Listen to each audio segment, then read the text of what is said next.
Menopause अचानक तो नहीं आता? 46 ईयर्स अच्छा, ज़्यादा जल्दी नहीं? रिंकल्स पड़ने लगते हैं। विटामिन ई बहुत अच्छा है। क्या सेलिब्रिटीज पे इनका असर नहीं होता? तो असर तो सबके ऊपर आता है। मलाइका सबसे पहले। Exactly. Cancer is treatable to a large extent. Menopause के बाद कैंसर का खतरा बढ़ जाता है। ऐसा नहीं कि मेनोपॉज हो गया तो इसलिए चांसेस बढ़ गए। ब्रा पहन के सोने से कैंसर हो जाता है? नहीं, बिल्कुल भी नहीं है ऐसा।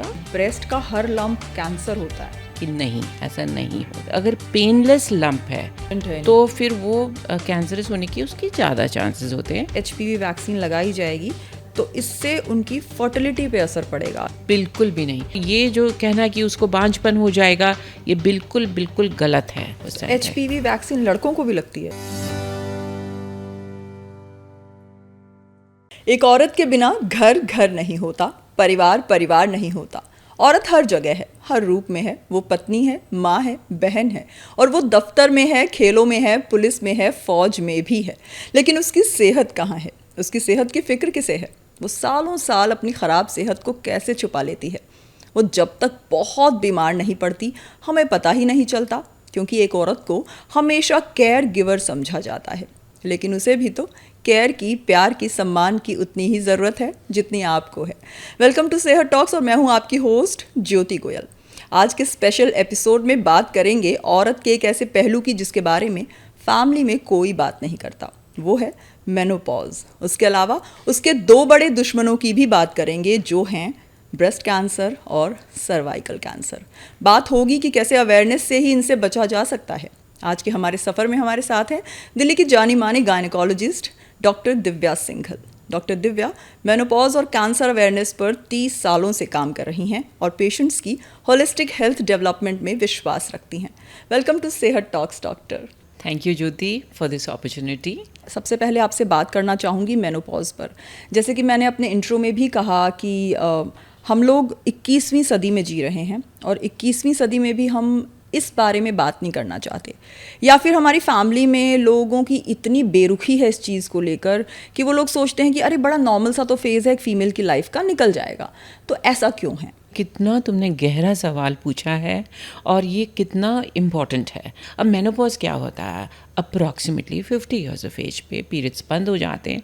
उस समय ईस्ट्रोजन और प्रोजेस्टेरोन दो बहुत इम्पॉर्टेंट जो हमारे लिए हार्मोन्स होते हैं विमेन के, तो जो हमारे को मतलब हमें स्किन को अच्छी रखते हैं, हमारे हार्ट को हेल्दी रखते हैं, जो हमारी बोन्स को ठीक रखते हैं, हमारी मसल्स को, मतलब एक एक चीज़ जो हमारे शरीर की है उसका ध्यान ईस्ट्रोजन और प्रोजेस्टेरोन रखते हैं। तो ये वाले सडनली ये ख़त्म होने लगते हैं, यहाँ तक कि विमेन की साइकोलॉजी पे भी फ़र्क पड़ता है। तो लेकिन अधिकतर धारणा जैसे आपने कहा वो ये है कि चलो मेनोपॉज आ गया यानी कि पीरियड्स ख़त्म हो गए, अब बुढ़ापा आ गया, अब तो ये इरिटेट होएगी ही, अब तो इसके जो ये टांगों का दर्द है और पूरे दिन बॉडी एक्स या टायर्ड फीलिंग होती है ये तो रहेगी। आसान है ना ये बोल देना कि अरे कोई बात नहीं होता है, या फिर पैरों में दर्द, नींद ना आना या इरिटेशन होना हो जाता है। हाँ, बट कोई ये समझने की कोशिश नहीं करता कि क्यों हो रहा है एक्चुअली ना। बिल्कुल बिल्कुल कोई समझने की, बल्कि और ज़्यादा रिएक्ट करते हैं इस बात को लेके कि देखो तो कितना अजीब सा हो रहा है इसके साथ, कितना हमारे को इरिटेट कर रही है, और उन्हें ये समझ नहीं आ रहा कि ये इरिटेट हो रही है because of her hormone imbalance. तो जो अभी तक की फैमिली की रॉक थी, एक वुमन जिसने अपने बच्चों को, अपने हस्बैंड को, अपने सास ससुर को, सबको इतना ध्यान रखा है, today she wants support, extra care maybe, yeah, she wants support in all ways, emotionally, psychologically and of course physically, mentally भी। तो physically हम अगर देखें मेनोपॉज के समय क्या क्या चेंजेस होते हैं, तो एक तो स्किन चेंजेस, सडनली रिंकल्स आने लगे, बाल सफ़ेद होने लगे हैं, और उसकी जो मसल्स हैं वो कमज़ोर हो जाती हैं, तो वो चलने फिरने में, सीढ़ी चढ़ने में भी उसको थकावट होने लगती है या बॉडी एक्स होने लगते हैं। जॉइंट्स में भी स्टिफनेस आ जाती है, और सबसे इम्पॉर्टेंट तो बोन्स जो हैं वो इस समय फोकी पड़ने लगती है, मतलब कि उनकी डेंसिटी जो है बोन्स की वो कम होने शुरू हो जाती है।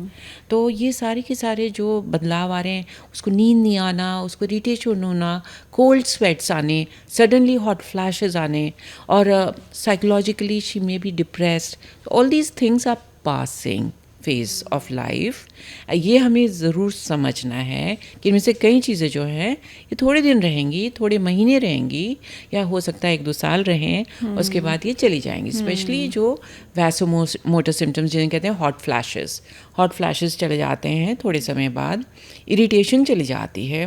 मेनोपॉज अचानक तो नहीं आता, एक फेज़ है जो मेरे ख्याल टाइम लेता है पूरा आने में। और तो क्या कोई मेनोपॉज की राइट एज होती है, या फिर एक एज ऐसी है जिसमें मेनोपॉज आए तो वो बहुत नॉर्मल है? सो इन इंडियन वुमेन में एवरेज जो एज है मेनोपॉज की है वो है 46 इयर्स, लेकिन 45 से लेकर 52-53 तक मेनोपॉज आए, ये हम नॉर्मल मानते हैं। ज़्यादा जल्दी नहीं है, like 46 is right age for menopause? Well, for Indian women that is the average age. तो इसलिए जबकि हम चाहेंगे, हम तो यही चाहते हैं कि जितनी देर से आए, यानी 50-52 पे आए, क्योंकि तो उसके ज़्यादा आफ्टर बेहतर इफेक्ट है, ज़्यादा ख़राब हैं। क्योंकि उस समय तक आपकी बोन हेल्थ ठीक रह रही है, आपका और भी सारी स्किन, आपकी हार्ट, सब चीज़ें आपकी ठीक चल रही हैं।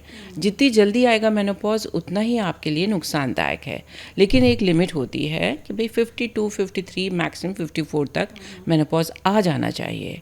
तो आपने जैसे कहा कि सडनली आता तो नहीं आता, तो किसी किसी को सडनली भी आता है, किसी को सालों लग जाते हैं वो सिम्टम्स चलने शुरू हो जाते हैं, जिसे हम पेरीमेनोपॉज टाइम कहते हैं। yes. तो लोगों को 40-42 साल की उम्र से ही शुरू हो जाता है, कईयों को हॉट फ्लैशेस आने शुरू हो गए, जैसे कि टीवी के सामने बैठे हैं, बहुत ज़ोर से आवाज़ें आ रही हैं, टीवी पे वो चल रहा है, न्यूज़ चल रही है या कोई क्रिकेट मैच, तो वो बहुत इरिटेट हो जाती हैं। दे वांट कि भाई हम बिल्कुल कहीं शांति में जाके बैठे हैं, अपना टाइम चाहिए। हाँ, और शांति चाहिए। दूसरे को समझना बहुत ज़रूरी है। रात को नींद नहीं आना, जैसे आपने कहा, तो रात को नींद नहीं आना ये भी ईस्ट्रोजन लैग से एक नॉर्मल सी चीज़ है, तो इसको हम करेक्ट कर सकते हैं, तो इसके सॉल्यूशंस हैं। But that is normal.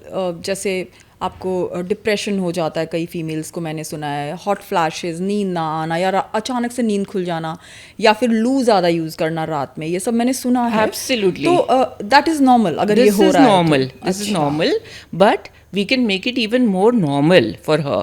मतलब नॉर्मल इन द सेंस कि ये सब चीज़ें देखी गई हैं, ये सिम्टम्स होते हैं, लेकिन हम इनका ट्रीटमेंट और क्योर रखते हैं। ओके तो अभी हमने जैसे बात की कि सारे सिम्टम्स होते हैं, और आई एम श्योर और भी होते होंगे, एज एन एक्सपर्ट आप ज़्यादा बता सकते हो। तो क्या कोई ऐसी चीज़ें हैं, may be lifestyle changes, exercises या कुछ और, जिनसे ये जो सिम्टम्स हैं इसको हम मैनेज कर पाएँ? बिल्कुल ज्योति, आपने कितनी अच्छी बात कही कि पूरे के पूरा अगर हम होलिस्टिक पैटर्न लें इस चीज़ को ट्रीट करने के लिए या इसको मैनेज करने के लिए रादर, तो बहुत अच्छी बात है। तो लाइफस्टाइल से ही हम शुरू करते हैं कि correct sleep, correct diet and correct exercise. मतलब कि इस समय एक वुमन को क्या एक्सरसाइज करनी चाहिए उसके लिए, और क्या उसको खाना चाहिए, और किस समय सोना चाहिए, किस समय जागना चाहिए, तो ये लाइफस्टाइल चीज़ें हो गई। चाय की भी जैसे वुमेन को बहुत ज़्यादा आदत होती है, एक एडिक्शन है ये भी, तो ये वुमेन को बहुत हेल्प कर सकती है, not only in menopause, in managing menopause, but also in not having, in preventing cancers. तो इसलिए स्मोकिंग, अल्कोहल, सही टाइम पे सोना, टी एंड कॉफ़ी की एडिक्शन नहीं होनी, नरिशमेंट, क्या आप खाना क्या खा रहे हैं, तो उसमें ख़ास तौर पे जैसे कि हम फल, सैलड, दही, ये चीज़ें ज़्यादा लें, ज़्यादा पानी पिएं, पानी पीने की आदत ज़रूर डालें, और हवा लेने के लिए बाहर जाएं, एक्सरसाइज करें। तो सबसे पहले हम डाइट की अगर बात करें तो उसमें हमारे तो घर में, हमारे तो किचन में इतनी सारी चीज़ें हैं। हल्दी का दूध रात को लेके सोएं, नींद भी आएगी, हड्डियाँ भी मजबूत होएंगी। हल्दी जो है अब तो वर्ल्ड वाइड एंटी इन्फ्लेमेटरी मानी जाती है, वेस्ट में तो लोग गोल्डन मिल्क पीते हैं। एग्जैक्टली। तो ये वाली सारी चीज़ें तो हमारी कितने समय से हमारे उसमें है, ये तो हमारी तो एंशिएंट रेसिपीज़ हैं ये। एब्सोल्युटली, तो इनका इस्तेमाल करना चाहिए। You have to exercise. तो मैं सिर्फ 3 एक्सरसाइज ज़रूर बताना चाहूँगी इस समय। एक तो होता है कि स्टेयर क्लाइंबिंग, मतलब सीढ़ियाँ चढ़ना एक सबसे बढ़िया एक्सरसाइज है आपकी मसल्स के लिए और जॉइंट्स के लिए। तो आपकी जो सबसे लंबी मसल है जो हमें सबसे ज़्यादा हेल्प करती है मेनोपॉज के बाद, वो है हमारी लेग्स की मसल। करेक्ट। तो एक तो स्क्वाट्स, जैसे इंडियन टॉयलेट्स में पहले बैठते थे, तो खत्म हो गया सब। तो नीचे बैठना, स्क्वाटिंग करना, प्लस स्टेयर क्लाइंबिंग करना, ये दोनों चीज़ें हमारी लेग मसल्स को मजबूत रखती है। और अगर हमारी लेग मसल्स मजबूत रहेंगी तो हमारा बैलेंस Limp ठीक नहीं करेंगे रहेगा। आप, yes, बैलेंस yes, ठीक रहेगा। बैलेंस ठीक रहने से हम गिरेंगे नहीं तो अधिकतर जो प्रॉब्लम शुरू होती हैं वो इस एज में फॉल्स से शुरू होती हैं कि भाई उसका बैलेंस खराब हो गया और और वो गिर गई गए। और बहुत उसकी बार देखा हड्डी, है कि बाथरूम में गिर जाते हैं लोग ना। करेक्ट, और उसकी हड्डी टूट गई and now she is bed ridden. तो ये सारी चीज़ें तब हमारे को पहले प्रिवेंशन में आना है। तो इसमें यही हो गया कि भाई मसल केयर हो गई, हार्ट केयर हो गई, थोड़ा सा अगर योगा करें। फिर मेडिटेशन पे अगर हम आते हैं तो मेडिटेशन से हमारी जो ये एंग्जाइटी है, डिप्रेशन है, ये सब चीज़ें चल जाती हैं।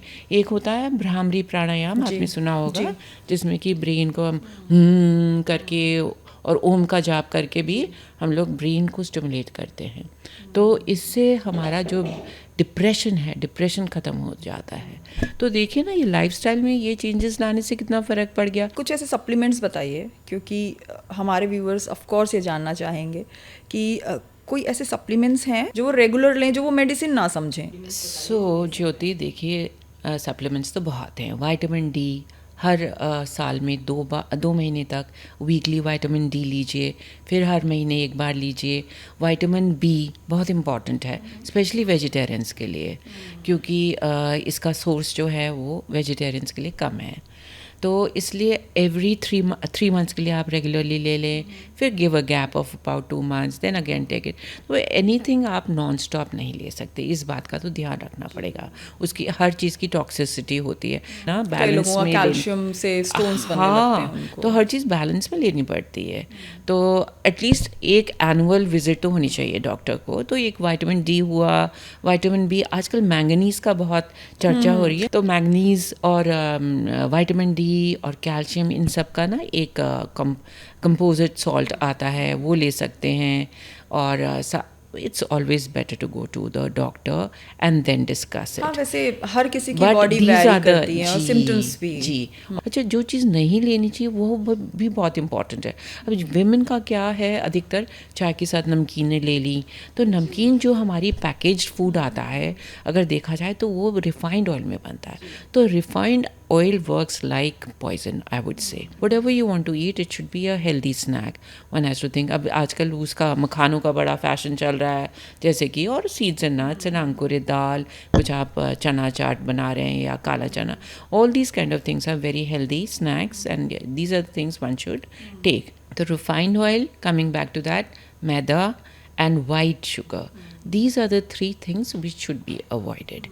The lady has to watch her weight, blood pressure, और एक हम ना उनकी वेस्ट सर्कमफ्रेंस लेते हैं।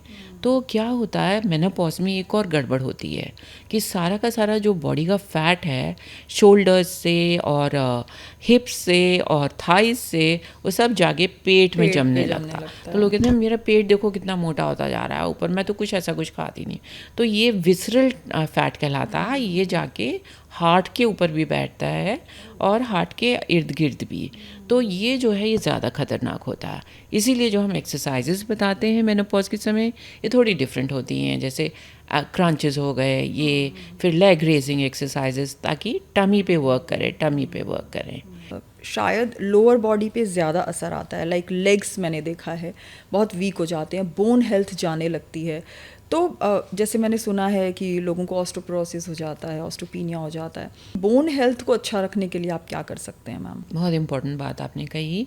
और लेग्स जो हैं वो सबसे पहले इन पे नुकसान हो जाता है, इवन नीज तो पे भी। Correct, absolutely. में घुटने दर्द कर रहे हैं, उठा नहीं जा रहा, and all those kind of things. तो अगर हम सिर्फ बोन हेल्थ की बात करें सबसे पहले, तो जैसे हमने विटामिन डी और कैल्शियम सप्लीमेंट्स की बात की, दूध, दही, पनीर, मतलब कि ये तो मोटी मोटी चीज़ें हैं जो कि इंसान को ज़रूर लेनी चाहिए। लेडीज़ को आदत ही नहीं होती दूध लेने की, चाय चाहिए या कुछ और ले लेंगी, बट दूध से बहुत ज़्यादा उन्हें वैर है। अपने बच्चों को ज़रूर डांट के पिलाएंगी, बट खुद नहीं पिएंगी। तो 2 टाइम दूध लेना, 2 टाइम दही लेना, ये सब चीज़ें एक इम्पॉर्टेंट पार्ट बन जानी चाहिए उनके उसकी। फिर एक डेक्सा स्कैन कराते हैं हम, तो ये मेनोपॉज के समय एक बार DEXA स्कैन होना चाहिए।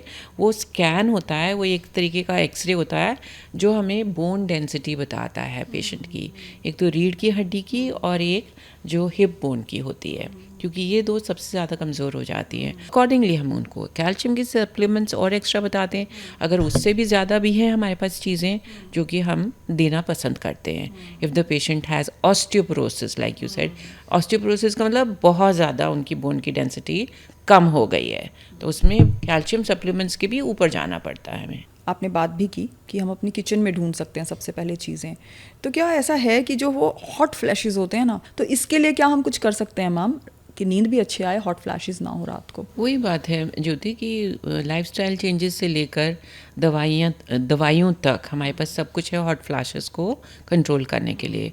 तो जैसे मैंने कहा कि पानी खूब पीना चाहिए, कॉफ़ी टी कम करनी चाहिए, गरम तासीर की चीज़ें होती हैं जैसे कि साबुत गरम मसाले, अदरक, लहसुन, लौंग, ये सब चीज़ों का जो सेवन है ये कम करना चाहिए। अच्छा। इस समय, जबकि ये इनके अपने फ़ायदे हैं, फ़ायदे बहुत हैं इनके, लेकिन इस समय अगर हॉट फ्लैशेस आपको ज़्यादा तंग कर रहे हैं तो आप गरम तासीर की चीज़ें कम कर दीजिएगा। क्या सेलिब्रिटीज़ पे इनका असर नहीं होता? कोई भी सेलिब्रिटी हो जिनको हम अपने बचपन से देखते आ रहे थे, वो अब हमसे ऑफ कोर्स बड़े हैं, तो उन लोगों पे हमें इनका असर नहीं दिखता, ऐसा क्यों है? तो असर तो सबके ऊपर आता है ज्योति, तो लेकिन वो अपनी बॉडी का, अपनी मेंटल हेल्थ का बहुत केयर करती हैं सेलिब्रिटीज़, क्योंकि वो जो उनका जॉब, उनका प्रोफेशन ही ऐसा है that they have to look their best and feel their best. When you feel good about yourself, only then you can look good, you know. एक वो inner beauty तभी shine करती है, एक smile तभी आती है face पे जब when you are happy inside. So they really work, they put in their time, their effort, their money, all on their looks and on their inner beauty, on their inner strength. Everything they work on. तो उसमें आपका exercise से लेकर आप देखिएगा कैसे आलिया भट्ट जैसे लोगों को जब दिखाते हैं जिमिंग करते हैं ये लोग, मलाइका सबसे पहले एग्जैक्टली तो इन लोगों की आप एक्सरसाइज देख लीजिए, बॉडी रेजिस्टेंस के लिए क्या क्या, मतलब कि बॉडी की मसल्स बिल्ड करने के लिए वेट्स कैसे करना है और कैसे अपनी बॉडी का मतलब पूरा का पूरा ध्यान रखना है। फिर अगर हम स्पेशली लुक्स पे आ रहे हैं, to look younger, there are so many creams, there are so many things which have, जैसे कि ट्रीटमेंट्स लाइक फिलर्स हैं, बोटॉक्स हैं, इनफैक्ट प्लास्टिक सर्जरी है। तो इन सब चीज़ों का अगर ध्यान से इस्तेमाल किया जाए, of course the plastic surgeon and the skin specialist are the best friends at this time sometimes for a lady who is very very particular about her outer looks. So वो सारी चीज़ें भी आपको काफ़ी मदद कर सकती हैं to go through this phase so that you know you have a smooth transition. Then एक फेज आती है आई थिंक एक वुमन की लाइफ में, यू स्टार्ट लविंग योर सेल्फ। ठीक है, I am good with my wrinkles, I am good with my silver hair. अभी आप आजकल देखिए कितनी सारी ladies they flaunt their you know silver crown. So salt and pepper look is in these days. मतलब अगर अपना ध्यान रखें और वो एक स्मूथ ट्रांजिशन होगा तो आप भी सेलिब्रिटी से कम थोड़े ही हैं। बिल्कुल मैम HRT क्या है? हार्मोन रिप्लेसमेंट थेरेपी, बहुत सुन रहे हैं आजकल हम इस चीज़ के बारे में। So like we spoke about oestrogen and progesterone कि भाई ये दो हार्मोन्स होते हैं जो इस समय सडनली कम हो जाते हैं और उन्हीं को रिप्लेस अगर हम करते हैं तो उसे हम हार्मोन रिप्लेसमेंट थेरेपी कहते हैं। लेकिन हम हार्मोन रिप्लेसमेंट थेरेपी एक डॉक्टर से ही लेनी चाहिए, एक गायनेकोलॉजिस्ट से लेनी चाहिए, क्योंकि वो सबसे ज़्यादा समझती है इस बात को। और हार्मोन रिप्लेसमेंट थेरेपी हम सबसे लोएस्ट डोज में देना चाहते हैं और सबसे कम टाइम पे देना चाहते हैं। This is not for ever young रखने की चीज़, मतलब जनरली कई लोगों की धारणा ये कि it can make me feel young forever, तो that is not the intention. फिर से 30 के नहीं हो जाएंगे, हाँ, मतलब 30 के भी नहीं हो जाएंगे और वो हमेशा हम 30 तक आपको रखना भी नहीं चाहेंगे। हम सिर्फ आपकी जो ये फेज़ है जिसमें ज़्यादा उथल पुथल हो रही है, तो इसमें हम आपकी मदद करना चाह रहे हैं। तो HRT सेफ़ है मैम? हाँ, अगर वो थोड़े समय के लिए दी जाती है और थोड़ी कम डोज में दी जाती है तो सेफ़ है। उसके बेनिफिट्स वो और उसके साइड इफ़ेक्ट्स वे करके तब हम बैलेंस करके तब हम देते हैं। There are side effects but there are the good points also. So उन दोनों को हमें वे करना पड़ता है। वी कैन नॉट से ये ब्लैंकेट रूल नहीं है कि दिस इज़ अनसेफ या दिस इज़ सेफ। और वही आपने जैसे कहा कि एक एक्सपर्ट की राय से अगर आप लें कोई भी चीज़ तो ठीक है वो। हाँ। क्या ये सच है मैम कि मेनोपॉज के बाद आपको ब्रेस्ट कैंसर और सर्वाइकल कैंसर का ख़तरा बढ़ जाता है? तो क्या ये रीज़न है मेनोपॉज के बाद होता है cervical मेनोपॉज का? के बाद भी होता है, मेनोपॉज से पहले भी होता है। ऐसा नहीं कि मेनोपॉज हो गया तो इसलिए चांसेस बढ़ गए, एज के साथ साथ चांस बढ़ते हैं। लेकिन ब्रेस्ट कैंसर जैसे मैंने आपको बताया 45 और 55 पे पीक। और रीज़न क्या है मैम इसका?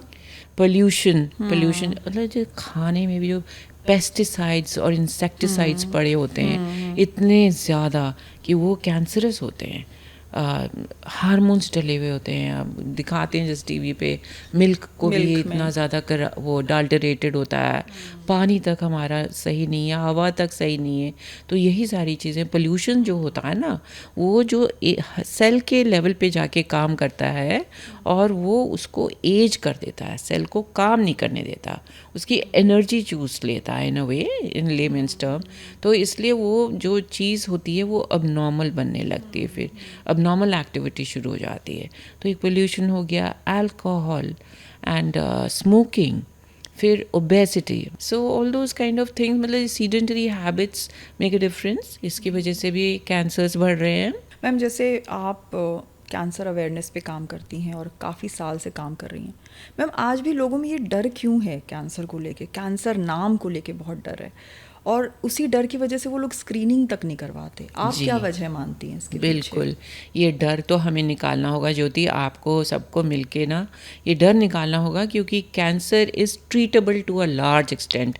ये मैसेज तो सबसे इम्पॉर्टेंट है कि कैंसर हो रहे हैं, ठीक है, हो रहे हैं, उनको हम प्रिवेंट भी कर सकते हैं हेल्दी लाइफस्टाइल से। तो वी हैव टू अंडरस्टैंड कि डरना नहीं है कैंसर से, it is treatable. You have to visit your doctor for prevention as well as treatment. Doctor क्या एक हेल्दी फीमेल को भी मेमोग्राफी करवाने की ज़रूरत पड़ती है और हमें बेसिकली किस उम्र में आके मेमोग्राफी रेगुलर करानी चाहिए? जैसे 40 साल की उम्र पे आके हर वुमन को हर साल एक बार मैमोग्राफी करानी चाहिए। मैमोग्राफी क्या होती है? एक तरीके का वो एक्सरे होता है ब्रेस्ट का। तो अगर कर्ण भर भी अगर कोई ब्रेस्ट में अबनॉर्मल कैंसरस एक्टिविटी शुरू हो गई हो, जिसे हम कहते हैं 1 मिलीमीटर या 2 मिलीमीटर की, तो वो मैमोग्राफी पकड़ लेती है। तो उस समय तो उसका इलाज भी बहुत आसान है, समाधान उसका बहुत इजी है। ना कि जब वो आए वो डर के मारे वो जाती नहीं है, और फिर जब बड़ा सा लंप हो जाता है, बड़ी सी गांठ हो जाती है, दर्द होने लगता है, पस निकलने लगती है, तब आती हैं कि देखिए कुछ हो रहा है शायद ब्रेस्ट में। That is stage 3, stage 4। तो उस समय तो जो शायद क्योर इलाज बहुत होता मुश्किल है फिर तो वो उसका। उसका फिर क्योर तो बहुत मुश्किल है। कि मेमोग्राफी सेफ है कि नहीं है? क्योंकि लोग कहते हैं कि मेमोग्राफी करने से तो कैंसर का खतरा और बढ़ हाँ, जाता पता है। नहीं क्यों ये कहाँ से मिथ आ गई है, कि कहाँ से ये मिसकंसेप्शन आ गया है। और मैमोग्राफी करने से तो बल्कि ब्रेस्ट कैंसर डिटेक्ट होता है, वो तो एक बहुत ही अच्छा यंत्र है जो हम लोगों के पास है, और उससे कोई कैंसर नहीं होता। अगर आपके क्वेश्चन का मैं सीधा साधा जवाब दूं तो, और जितना एक फ़्लाइट में हम ऐसे बताते हैं हाँ, लोगों को हाँ। कि अगर हम दिल्ली से कलकत्ते के लिए फ़्लाइट ले रहे हैं तो जितनी रेडिएशन उतनी दौरान में होएगी उतनी एक मैमोग्राफी से होती है। तो आप सोच लीजिए। हाँ, कई लोग ये कहते हैं कि अगर आपका भगवान न करे कि आपको कैंसर है और आप मेमोग्राफी कराते हैं तो वो जो लंप होता है वो जो बड़ा हो जाता है, ऐसा होता है क्या? जी नहीं, बिल्कुल भी होता? नहीं। कई लोग ऐसे हैं जिन्होंने इस बीमारी से अपनों को खोया, जैसे आपने बोला कि लोग जाते ही नहीं हैं स्क्रीनिंग के लिए। कई लोग ऐसे हैं जिन्होंने कैंसर को हराया भी है। तो क्या अर्ली डिटेक्शन है वो हेल्प करता है इसके इलाज में, ब्रेस्ट कैंसर के इलाज में? बिल्कुल बिल्कुल बिल्कुल करता है। अर्ली डिटेक्शन सेव्स लाइव्स, ये हम लोगों का मंत्र है।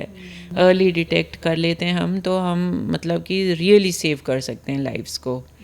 तो बहुत इम्पॉर्टेंट है जल्दी पहुंचना। क्या ब्रेस्ट का हर लंप कैंसर होता है? तो ज्योति, इसका जवाब अगर हम सीधा साधा दें तो वो है कि नहीं, ऐसा नहीं होता। इनफैक्ट सिर्फ 10% जो ब्रेस्ट के लम्प्स होते हैं वो हम कहेंगे कि कैंसरस हो सकते हैं। लेकिन एक डॉक्टर जब तक कि उसकी तसल्ली ना हो जाए कि ये कैंसर नहीं है, तब तक कि हम उसको कैंसर माने तो बेहतर है। पर जो और बाकी हम कह रहे हैं 90% क्या है, फिर वो जो लंप है 15 ईयर्स ऑफ एज से लेकर 35 ईयर्स ऑफ एज तक बहुत कॉमन एक गांठ होती है ब्रेस्ट में गर्ल्स के, उसे फाइब्रोएडिनोमा कहा जाता है।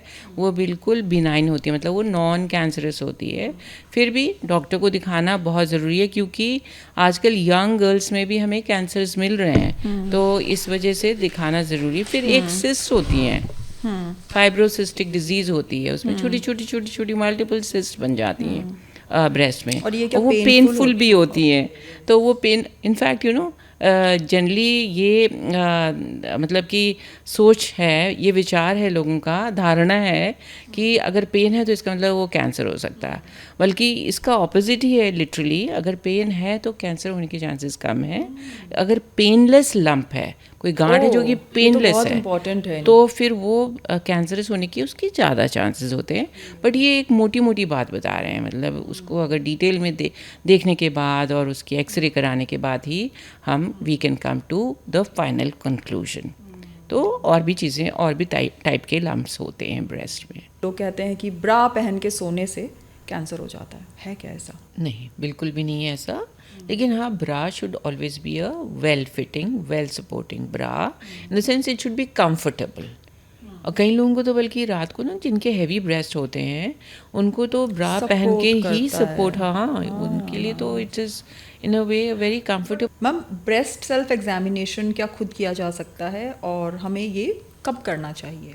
20 साल की उम्र से अपने ब्रेस्ट को जांचना, इंस्पेक्ट करना, देखना, और उसको पैल्पेट करके, टटोल के देखना कि कहीं कोई गांठ तो नहीं है, ये शुरू कर देना चाहिए हर गर्ल को। And this should go on for the whole life. तो कहा तो ये ज़्यादा हर पीरियड्स के बात करें तो एटलीस्ट 3-4 महीने में तो एक बार देखो अपने को मिरर में, कहीं आपको कोई गांठ तो नहीं नज़र आ रही, कहीं आपके निपल में से कोई डिस्चार्ज तो नहीं आ रहा, कहीं कोई डेंट सा तो नहीं लग रहा है, कहीं आपका निपल अंदर को तो नहीं घुस गया है। These are called the red flag signs of breast cancer. तो यदि आपको इनमें से कुछ लग रहा है, कुछ अलग लग रहा है, ब्रेस्ट में सडन इनलार्जमेंट हो गई है या लालिमा सी हो गई है ब्रेस्ट की स्किन पे, तो कुछ भी आपको कुछ लगे, ऐसी कोई बात, गांठ लगे, तो you must visit the doctor. Otherwise breast self examination आप करते रहिए after every 3-4 months, preferably after every month, and then by the time the girl reaches 25 years of age, then she starts going for a clinical breast examination to the gynecologist every 3 years. अच्छा, जब वो मतलब doctor के पास जाके भी करने की ज़रूरत होती है? हाँ, ब्रेस्ट एग्जामिनेशन। एग्जैक्टली, उसे हम क्लिनिकल ब्रेस्ट एग्जामिनेशन कहते हैं। और बल्कि हमारे पास तो इंडिया में यही 2 तरीके हैं मेन, जो एक ब्रेस्ट कैंसर के को हम जांच मतलब डिटेक्ट कर सकते हैं, क्योंकि मैमोग्राफी तो सिर्फ 2% लोग करा पा रहे हैं इंडिया में अभी तक। HPV वैक्सीन जो है, क्या वो सर्वाइकल कैंसर का फुल प्रूफ उपाय है? जी नहीं, फुल प्रूफ उपाय किसी भी कैंसर का अभी तक ऐसा कुछ नहीं होता, लेकिन ये प्राइमरी प्रिवेंशन है, ये फर्स्ट स्टेप है। ये स्टेप हमें लेनी ही है HPV वैक्सीन की। उसके बाद एक सेकेंडरी प्रिवेंशन होता है, वो होता है पैप टेस्ट के ज़रिए, पैप स्मीयर के ज़रिए। तो अगर कोई लीजन सर्विक्स पे यानी यूट्रस के माउथ पे अगर कोई लीजन अबनॉर्मल एक्टिविटी शुरू हो रही है कहीं, उसे प्री कैंसर स्टेज कहते हैं, तो वो पैप टेस्ट पकड़ लेती है।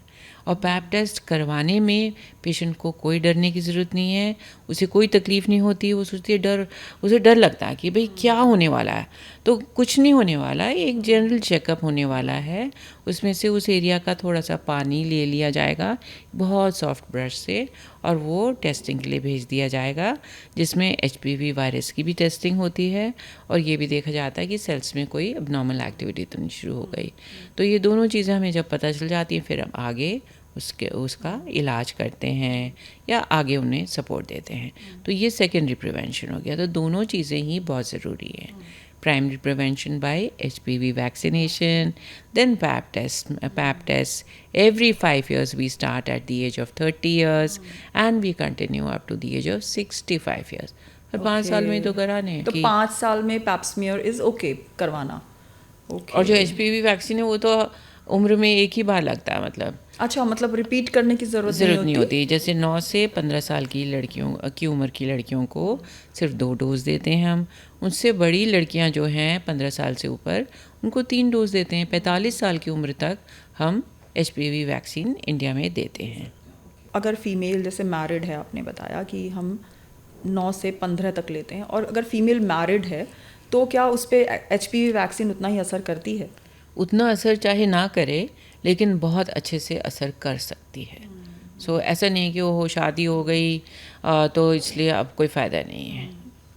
तो आप मतलब लगाएंगे तो आपको इफ़ेक्ट तो करेगी हाँ, ही करेगी। क्योंकि आफ्टर ऑल उसके ना एक्चुअली HPV जो वायरस है उसके सब टाइप्स हैं, उसके बहुत तरीके के बहुत सारे सब टाइप। जैसे अभी कोरोना आया था तो कोरोना का कोई ओमेगा था, कोई म्यूटेशन डेल्टा हुआ, था, हाँ। मतलब कि उसके जो म्यूटेंट्स ओमिक्रॉन थे, आ है गया, ना, कुछ आ गया, करेक्ट। हाँ। तो ऐसे ही HPV के डिफरेंट डिफरेंट सब टाइप्स हैं। ओके। तो एक पर्सन को मैरिज के बाद बाई चांस अगर कोई सब टाइप एक ही तो लगेगा, ज़्यादा ज़्यादा 2 लग जाएंगे, तो बाकियों से तो उसको वो मिल जाएगी ना, प्रिवेंशन मिल जाएगी। ठीक है मैम, अभी आपने बात की थी कि HPV वैक्सीन हमारी गवर्नमेंट ने अभी स्टार्ट की है। हमारे यहाँ जैसे कोई चीज़ स्टार्ट होती है तो उसके साथ मिथ भी बहुत सारे आते हैं। अभी मैं सुन रही हूँ कि बच्चियों को अगर ये HPV वैक्सीन लगाई जाएगी तो इससे उनकी फर्टिलिटी पे असर पड़ेगा आगे जाके, ऐसा है क्या? बिल्कुल भी नहीं। आई थिंक हमारी टॉक का सबसे important, one of the most important messages is कि HPV वैक्सीन से कोई भी बच्ची को कोई भी नुकसान नहीं हो सकता। इनफर्टिलिटी तो मतलब बच्चा ना हो उसको बाद में जाके, ये तो हो ही नहीं सकता, इसका कोई कनेक्शन ही नहीं है। उसको हम कैंसर से बचाने के लिए गवर्नमेंट ने इतना बड़ा स्टेप लिया है, इतनी बड़ी ये हमारी हेल्थ केयर बहुत बड़ी की बात है। सीढ़ी हमने ऊपर चढ़े हैं हम। और इसमें कई लोग पता नहीं किस टाइप के लोग हैं जो इतनी मैं तो इसको नेगेटिव। रिवोल्यूशन की तरह देखती हूँ। हाँ, ये तो हम लोगों की फैला एक रहे हैं। ड्रीम कम ट्रू है ज्योति, कि हमारी बच्चियां जो हैं हिंदुस्तान की, उनको ये वैक्सीन लगेगा, उनको कैंसर से राहत मिलेगी, सर्वाइकल कैंसर से। और ये जो कहना कि उसको बांझपन हो जाएगा, ये बिल्कुल बिल्कुल गलत है। आपको एक उदाहरण देना चाहूँगी सिर्फ, HPV वैक्सीन ने कैसे कमाल किया है सर्वाइकल कैंसर को लिटरली 0% पे लाने का। तो ऑस्ट्रेलिया में जो प्राइम मिनिस्टर की वाइफ थी, उनको सर्वाइकल कैंसर हो गया।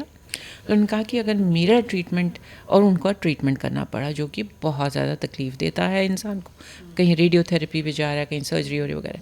तो मेरे को इतनी तकलीफ़ हो रही है, क्या मैं इसको प्रिवेंट करने के लिए कुछ ऑस्ट्रेलिया की लड़कियों के लिए कुछ कर सकती हूँ? तो उन्हें पता चला कि HPV वैक्सीन, तो उन्होंने सब लड़कियों के लिए फ्री किया। वहाँ पर 100% HPV वैक्सीनेशन लगाया गया, पहले लड़कियों को फिर लड़कों को भी। तो फिर उनका कवरेज जैसे कि लिटरली 100% हो गया HPV वैक्सीनेशन। सिर्फ इसी चीज़ से उनका जो सर्वाइकल कैंसर का रेट है ऑस्ट्रेलिया में ऑलमोस्ट 0% है। HPV वैक्सीन लड़कों को भी लगती है? जी। अच्छा, ये उनको भी मुझे लगती नहीं है, पता था, लड़कियों क्योंकि को वो भी आपस में ही HPV वैक्सीन जो है, वो वायरस है, वो लगता है। और वो ओके। सर्वाइकल कैंसर लड़कियों में करता है।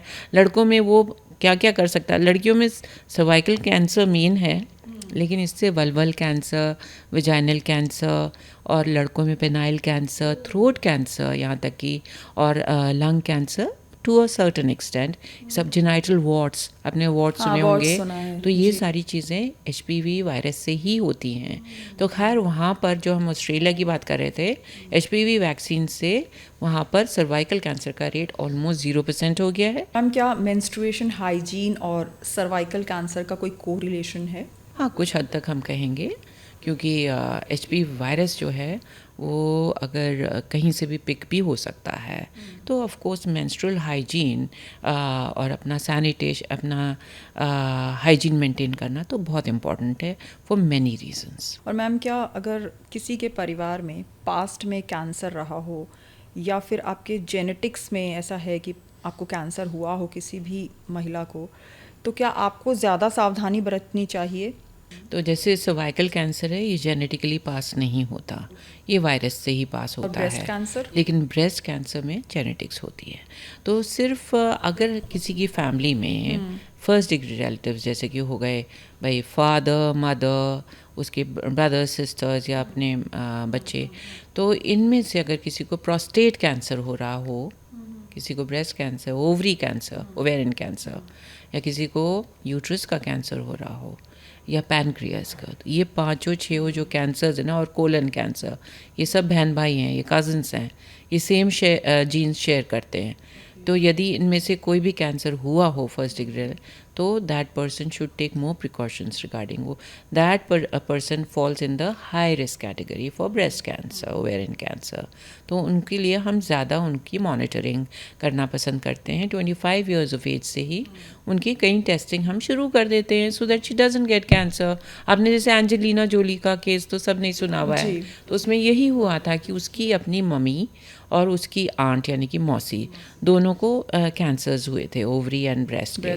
तो उसने जब अपना जेनेटिक टेस्ट कराया तो उसको पता चला कि she is sharing the same mutation जो कि उसकी मदर और मौसी को है, यानी कि उसके चांसेस, उसका risk of having breast cancer and ovarian cancer बहुत ज़्यादा था। इस वजह से उसने अपना breast as a preventive therapy निकलवा दिया और ओवरीज भी निकलवा दी। उसका रिस्क बहुत हाई था, मोर देन 70% था। इस वजह से वो भी मतलब जीन्स टेस्टिंग से पता चलता है कि आपकी रिस्क भी कौन सी कैटेगरी की है। इंडिया में भी ये टेस्ट हैं, मौजूद हैं? बिल्कुल हैं। तो मैम मॉडर्न, जैसे हमने सुना कि कीमोथेरेपी, रेडिएशन, ये सब चीज़ें बहुत पेनफुल हैं, तो क्या इन सब टेक्निक्स के अलावा कैंसर क्योर में कोई और नई टेक्निक्स आई हैं जिनसे थोड़ा सा लेस कह सकते हो कि पेनफुल हो या कुछ हो? यस ज्योति, बिल्कुल आपने बहुत अच्छा क्वेश्चन पूछा। देखिए आजकल कीमोथेरेपी बहुत पेशेंट फ्रेंडली हो गई है। जैसे पहले हम लोग कीमोथेरेपी में सुनते थे कि या मतलब देखते थे कि बहुत बॉडी एक्स हो रही है पेशेंट को, और उसको बहुत दिनों तक वो बिल्कुल ही लिटरली बेड पे पड़ी रहती थी, और उसको नोज़िया, खूब इंटेंस नोज़िया होता था, वॉमिटिंग्स वगैरह। तो अब कीमोथेरेपी में ऐसा सब नहीं होता। अब जो ब्रेस्ट कैंसर की सर्जरीज भी हो गई हैं, पर्टिकुलरली वो फोकस हो गई हैं, वो सिर्फ लम्ब को ही निकाल रहे हैं। फिर एक आजकल टारगेटेड थेरेपी है, आजकल हार्मोन थेरेपी है।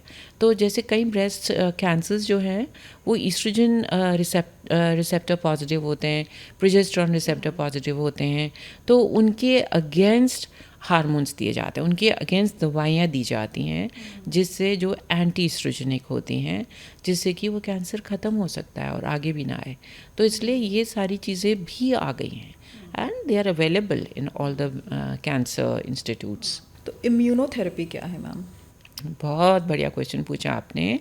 और ये इम्यूनोथेरेपी अब बिल्कुल लेटेस्ट थेरेपी है, और इससे बॉडी की इम्यूनिटी खुद बढ़ाते हैं, ताकि बॉडी के अंदर जो फाइट करने की, इन कैंसर्स को फाइट करने की कैपेसिटी है, वो अंदर ही अंदर बढ़ती चली जाए। तो वैसे तो हमारे अंदर एक इनेट, हमारे अंदर ही भगवान ने एक फार्मेसी बना के भेजी है। तो जैसे होता है ना, पेट में दर्द हो गया तो धीरे धीरे, फिर मम्मा लोग भी कह देते थे जब बचपन में होता कि ठीक हो जाएगा, ठीक हो जाएगा, है ना, थोड़ी देर में ठीक हो जाएगा। तो वो कैसे हो जाता है ठीक? क्योंकि हमारी बॉडी की जो अंदर जो वो फैक्ट्री है दवाइयों की, वो उस चीज़ को हील करने के लिए शुरू कर देती है। जैसे कोई चोट लगती है तो थोड़े दिन में वो हीलिंग अपने आप शुरू हो जाती है। सपोज़ दवाई नहीं ली किसी ने तो वो हीलिंग शुरू हो गई। तो वो कैसे होती है कि अंदर बॉडी के अंदर उस समय जो भी यहाँ पर जर्म्स बैठ रहे हैं उनको फाइट करने के लिए हमारा पूरा इम्यून सिस्टम काम करने लगता है। बाहर से भी ये इम्यूनिटी बढ़ाने के लिए या अंदर डालने के लिए इम्यूनोथेरेपी शुरू की गई है। तो आपकी बॉडी की एक तो हो गई इम्यूनिटी, एक बाहर से वो चीज़ हमारे अंदर डाली जाए ताकि हमारी बॉडी की इम्यूनिटी और बढ़े। तो वो हील चलती होंगे बेसिकली। जी बिल्कुल, फाइट करेंगे कैंसर को। जब आपको ब्रेस्ट कैंसर होता है या फिर जब आपका वो क्योर हो जाता है ब्रेस्ट कैंसर, तो आपको मेनोपॉज आने के चांसेस ज़्यादा जल्दी होते हैं? बिल्कुल बिल्कुल, मेनोपॉज ज़्यादा जल्दी आ जाता है, क्योंकि आपने कीमोथेरेपी जो दी गई है वो सेल्स को डैमेज करती है, तो वो ओवरी के सेल्स को भी जाके डैमेज कर देती है। तो जहाँ पर ईस्ट्रोजन और प्रोजेस्टेरोन बनता है जो हमारे हार्मोन्स हैं, तो मेनोपॉज उस पेशेंट को जल्दी आ जाता है। यहाँ तक कि ब्रेस्ट कैंसर, जैसे मैंने आपको बताया, यंग गर्ल्स में होने लगा आजकल, मतलब यंग मिडिल एज में होने लगा है। अगर कोई 35 में होने लगा है, 40 में होने लगा है, तो उस समय अगर मेनोपॉज आ जाए तो वो उसे हम कहते हैं प्री मैच्योर मेनोपॉज। तो 40 ईयर्स से पहले जो मेनोपॉज होता है, ब्रेस्ट कैंसर के जो भी थेरेपी उसके वजह से। तो उसके लिए भी हमारे पास बहुत सारी चीज़ें हैं। अभी किसी पेशेंट को कैंसर हो गया, उसने अभी तक बेबी भी नहीं किया, अपनी फैमिली नहीं शुरू की, तो हम उसके एग्स फ्रीज कर देते हैं. Oh, okay. So which Egg can be, freezing होती है. yes, egg freezing And हो later जाती she है. can. She can use them. And जो menopause जब आता है तो उसके लिए हमारे पास ये menopause हार्मोन रिप्लेसमेंट थेरेपी है. So patient को नुकसान नहीं होएगा even after she goes into premature menopause. उसके लिए थेरेपी है. हमने आपसे बहुत सारी बातें की मैम, और ऑफ कोर्स जो आपका जितना भी एक्सपीरियंस है, जो आपने अवेयरनेस प्रोग्राम्स और सब किए हैं ब्रेस्ट कैंसर और मेनोपॉज और सर्वाइकल कैंसर को लेके, वो आई एम श्योर हमारे व्यूअर्स को भी उतना ही फ़ायदा होगा उन चीज़ों से. थैंक यू ज्योति, आपने इतने अच्छे प्रश्न पूछे and I hope we are able to give something to the audience. Even I'm sure, ma'am. Thank you so much. जब आपको चिड़चिड़ापन या कमज़ोरी महसूस होने लगे तो उसे बुढ़ापे की दस्तक या कॉमन फेज कहकर ना छोड़ें, बल्कि उसे समझने की कोशिश करें. आज की हमारी इस बातचीत का सिर्फ एक ही मकसद था, उस चुप्पी को तोड़ना जो अक्सर बीमारी से ज़्यादा जानलेवा साबित होती है. हमने आज जो भी बातें की, याद रखिए, सिर्फ सुनने के लिए नहीं है बल्कि अपनाने के लिए हैं. और एक ख़ास बात मैं अपने मेल व्यूअर्स से भी कहना चाहूँगी, ज़िंदगी के इस पड़ाव में अपनी जीवन साथी का ख्याल पहले से ज़्यादा रखिए, क्योंकि जब आपकी होम मिनिस्टर स्वस्थ रहेंगी तभी आपका परिवार मुस्कुराएगा. सेहत टॉक्स में बस इतना ही. अगले एपिसोड में फिर मुलाकात होगी एक नए एक्सपर्ट के साथ. तब तक के लिए अपना ख्याल रखिए और अपनों का साथ निभाते रहिए. नमस्ते.